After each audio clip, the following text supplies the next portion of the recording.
To. Oh. So, hello mga Kabil Magic, no? Meron nga pala tayong tinatawag na toy gun, no? Ayan.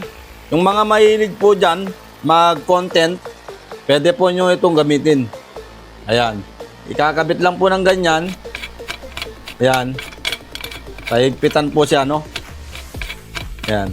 Ito po yung shotgun, kung tawagin. No? Ito naman po yung tip niya. May perol na rin yan.